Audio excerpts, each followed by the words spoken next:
Subscribe now and press the bell icon. Never miss an update. छोटो प्रतिरोधों का समानांतर क्रम संयोजन अभी हम लोग को पढ़ना है। अब देखिए प्रतिरोधों के समानांतर क्रम संयोजन में क्या करना पड़ेगा। जैसे मान लीजिए यहां पर मेरे पास एक प्रतिरोध है, ये दूसरा प्रतिरोधक है और ये तीसरा प्रतिरोधक है। ठीक है, तो तीन प्रतिरोधक यहाँ पर उपलब्ध है और तीनों प्रतिरोधक का मान लीजिए अलग अलग है। इस प्रतिरोधक का प्रतिरोध R1, इस प्रतिरोधक का प्रतिरोध R2 और इस प्रतिरोध का प्रतिरोध R3। और ये तीनों प्रतिरोधों का किसमें जोड़ना है? समानांतर क्रम में। श्रेणी क्रम में तो कल हो ही गया था ना। अब देखिए श्रेणी क्रम में क्या होता है कि जितना भी प्रतिरोधक है उसका एक सिरा को दूसरा सिरा से जोड़ते जाना है और अंतिम में जो बचेगा अंतिम सिरा और पहला का पहला सिरा उसके बीच बैटरी जोड़ना। इसमें वैसा नहीं होगा। इसमें जितना भी एक छोर है मतलब प्लस मान लीजिए उसको, और दूसरा जितना भी छोर है उसको माइनस मान सकते हैं। दोनों को अलग अलग एक साथ जोड़ना है। यानी जितना भी ये वाला छोर है पहला छोर, इसको एक साथ मान लीजिए यहाँ पर जोड़ दिए तार से और इसको एक साथ यहाँ पर दूसरे तार से जोड़ दिए। उसके बाद R1 का देखिए R1, R2, R3 तीनों का अंतिम छोर बचा हुआ है, इसको भी एक तार से आप इस प्रकार से जोड़ सकते हैं। ठीक है, और अब इसके जंक्शन पर जहां पर ये जुटा है वहां से कहीं से भी आप सप्लाई दे सकते हैं। सप्लाई का मतलब हो गया आप इसमें बैटरी जोड़ सकते हैं। जैसे यहाँ देखिए यहां से आप सप्लाई जोड़ सकते हैं, 20 वोल्ट का बैटरी का आप इसमें लगा दीजिए करंट सप्लाई कराने के लिए। ये 20 वोल्ट का बैटरी मान लीजिए कि इस जंक्शन का नाम ए है, इस जंक्शन का नाम बी है। अब देखिए यहां से जो बड़ा बड़ा टर्मिनल है वो क्या कहलाएगा? प्लस, और छोटा वाला माइनस। करंट कहां से निकलेगा? प्लस से, तो यहां से करंट आई निकलेगा। अब जैसे ही देखिए ये वाला करंट आई ए बिंदु पर आएगा, अब यहाँ पर तीन रास्ता है। कुछ करंट ऊपर भी जाना है, कुछ करंट इधर भी जाना है, कुछ करंट R3 में भी जाना है। तो करंट का क्या हो गया? बंटवारा। तो यहाँ पर करंट मान लीजिए कि R1 वाला प्रतिरोध में चला गया I1, R2 वाला में I2 और R3 वाला में I3। फिर ये तीनों करंट जो है B बिंदु पर आकर मिल जाएगा। तो कितना बनेगा? I, देखो इधर से I1 गया R1 वाला में यहाँ पर आकर के जुट जाएगा, I2 गया R2 वाला में यहाँ पर आकर के जुट जाएगा, I3 गया और यहाँ पर आकर के जुट जाएगा। अब देखिए तीनों जुटेगा तो क्या बनेगा? I, क्योंकि यहां से देखिए तीनों बट करके क्या, तीनों किससे बटा है? I से। तो तीनों बट गया I में और तीनों जब जुटेगा तो फिर से I में बनेगा, सर्किट कंप्लीट हो जाएगा। तो प्रतिरोधों के समानांतर क्रम संयोजन में क्या होगा? सभी प्रतिरोधकों के एक सिरा को एक साथ एक बिंदु पर और सभी दूसरे सिरे को एक साथ दूसरे बिंदु पर जोड़कर दोनों सिरा के बीच सप्लाई यानी कि बैटरी जोड़ देते हैं। याद रखो दिक्कत, ये हुआ जोड़ने का तरीका। अब इसमें आप देखिएगा, इसमें एक क्वेश्चन पूछेगा, क्या था? प्रतिरोधों के समानांतर क्रम संयोजन में कौन सी राशि है जो अचर है, मतलब नहीं बदलती? आई तो बदल रहा है, देखो आई यहाँ गया, I1, I2, I3 में बदल गया, धारा का मान बदल रहा है। किस चीज का मान नहीं बदलेगा? विभव का, वोल्टेज का। कैसे नहीं बदलेगा समझिएगा। देखिए ये विभव किन दो बिंदुओं के बीच लगा हुआ है? देखिए ये बैटरी यहां से तार गया, कहां पर जुटा हुआ है? A B.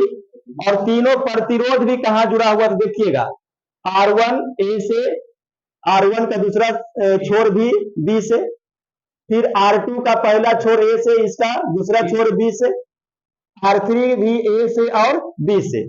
तो तीनों प्रतिरोध का जो जंक्शन बिंदु है वो ए और बी है और बैटरी का भी जंक्शन बिंदु क्या है? ए और बी। तो जब बैटरी का ए और बी के बीच वोल्टेज भी है तो R1 का ए और बी के बीच भी वोल्टेज कितना रहेगा? भी। फिर R2 के लिए भी ए और बी के बीच का वोल्टेज भी और R3 के लिए भी वोल्टेज भी। ठीक है, तीनों प्रतिरोध एक ही बिंदु से जुड़ा हुआ है, ए और बी से, और ए और बी का वोल्टेज पता है कितना है? भी है। इसमें भी बदलता नहीं है। क्या बदलता है? आई। अब यहां पर अगर हम देखें तो आई कितना पार्ट में बट रहा है? 3 पार्ट में, I2, I3 में। और तीनों को जोड़ेंगे तो क्या मिलेगा? आई। अब इसमें ओम का नियम लगा दीजिए। ओम के नियम से आपको मालूम होगा आई इक्वल टू होता है V अपॉन आर।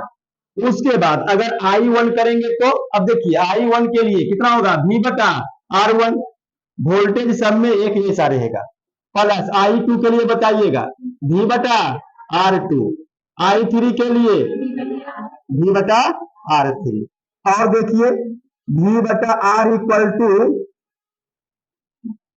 V बटा R इक्वल टू कॉमन क्या लीजिएगा? तीनों में से V ले लीजिए। बचेगा क्या? 1 बटा R1 प्लस 1 बटा R2 प्लस 1 बटा R3। V को कैंसिल कर दीजिए, इसीलिए 1 बटा R इक्वल टू 1 बटा R1 प्लस 1 बटा R2 प्लस 1 बटा R3। ये आ गया समानांतर क्रम में जोड़ने पर प्रतिरोधों का समतुल्य प्रतिरोध। ठीक है, तीन प्रतिरोधों को आप जोड़िएगा तो समतुल्य प्रतिरोध 1 बटा आर का मान कितना आएगा? 1 बटा R1 प्लस 1 बटा R2 प्लस 1 बटा R3। अगर n प्रतिरोध रह गया तो, अगर n प्रतिरोध रह गया, n प्रतिरोध के लिए भी एक फॉर्मूला यूज कर सकते हैं। 1 बटा R इक्वल टू 1 बटा R1 प्लस 1 बटा R2 प्लस 1 बटा R3 कहां तक चला जाएगा? 1 बटा n प्रतिरोध तक। ठीक है, तो जितना भी प्रतिरोध रहे सबका व्युत्क्रम आपको जोड़ना है। जैसे मान लीजिए कि दिया हुआ एक 2 ओम का प्रतिरोध, एक 3 ओम का प्रतिरोध, एक 4 ओम का प्रतिरोध, तो निकालने के लिए क्या करना पड़ेगा? व्युत्क्रम। व्युत्क्रम मतलब 2 नहीं लिख करके आपको 1 बटा 2 लिखना पड़ेगा, 3 नहीं लिख करके 1 बटा 3, 4 नहीं लिख करके 1 बटा 4, और लास्ट में सबको भिन्न का जोड़ उसको करने के बाद लास्ट में उल्टा करना पड़ेगा, तब ये R ऊपर जाएगा तो आपको क्या मिलेगा? समतुल्य प्रतिरोध मिलेगा। अब इसमें देखिए आप कुछ स्पेशल केस भी याद रख सकते हैं। ठीक है, स्पेशल केस अब जरा समझिएगा, स्पेशल केस किसके लिए हो रहा है। ये जो भी टॉपिक आपका है प्रतिरोधों का संयोजन, श्रेणी क्रम हो या समानांतर क्रम, इसमें टोटल न्यूमेरिकल केवल पूछेगा एग्जाम में। ठीक है, परीक्षा के लिए अगर आप देखते हैं तो केवल ये न्यूमेरिकल का टॉपिक है। ठीक है, इसी का थ्योरी ये जो है वो बाकी सब बकवास है, केवल आपका ये फॉर्मूला काम लायक है। फॉर्मूला यूज कीजिए, न्यूमेरिकल बनाइए। ठीक है, अब हो सकता है कि ऐसा समानांतर क्रम में 2 ही प्रतिरोध जुड़ा हुआ रहे, ये भी संभव है ना।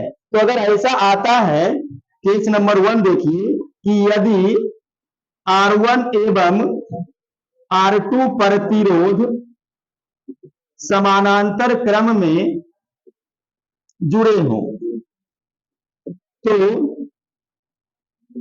इनका समतुल्य प्रतिरोध, डायरेक्ट फॉर्मूला रखिएगा, R equal to R1 R2 बटा R1 प्लस R2। देखिए यानी ऊपर में दोनों प्रतिरोध को गुणा कीजिए, नीचे में जोड़ दीजिए। 2 प्रतिरोध रहेगा जुड़ा हुआ समानांतर क्रम में, तब ये फॉर्मूला सेट कीजिए। ऊपर में क्या कीजिएगा? दोनों प्रतिरोध को गुणा और नीचे में दोनों को जोड़ दीजिए। ये इसी का शॉर्ट फॉर्म है। ठीक है, अगर आप ऐसे बनाने जाइएगा 1 बटा 1 बटा 1 बटा R2 तो आएगा इतना ही, लेकिन थोड़ा सा वो लॉन्ग हो जाएगा, है ना। अब जैसे मान लीजिए कि आपका न्यूमेरिकल आ गया एग्जाम में बनाने के लिए 2 नंबर का, या फिर इसमें हो सकता है कि ऑब्जेक्टिव टाइप क्वेश्चन भी पूछ सकता है। अब वहां पर अगर लॉन्ग बनाने जाएगा तो टाइम बर्बाद नहीं होगा, तो डायरेक्ट आप याद रखिए R इक्वल टू 1 बटा sorry R1 R2 R1 plus R2। ठीक है, तो ये हो गया। अब देखिए स्पेशल केस एक हो गया कि अगर 2 प्रतिरोध अलग अलग जुड़ा हुआ रहे तो इसको आप R equal to R1 R2 बटा R1 प्लस R2 से निकालिएगा। अब दूसरा स्पेशल केस देखिए, यदि समान प्रतिरोध R के n प्रतिरोधक समानांतर क्रम में जुड़े हों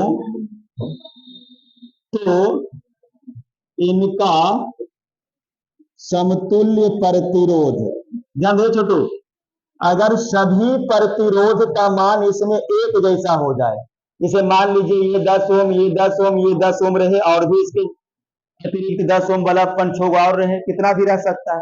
तो उसके लिए फिर इतना लंबा आपको जाने की जरूरत नहीं है, आप डायरेक्ट फॉर्मूला यूज कर सकते हैं, समतुल्य प्रतिरोध R इक्वल टू R बटा N, यानी जो समान प्रतिरोधक रहेगा उसका मान दे दीजिए और कई गो प्रतिरोध समान वाला जुटा हुआ है। जैसे मान लीजिए कि ये 9 ओम है, ये 9 ओम है, ये 9 ओम है, तो R का मान 9 रखिए और कई गो 9 ओम है, 3 गो, तो 9 बटा 3 कीजिए, कितना मिलेगा 3 ओम।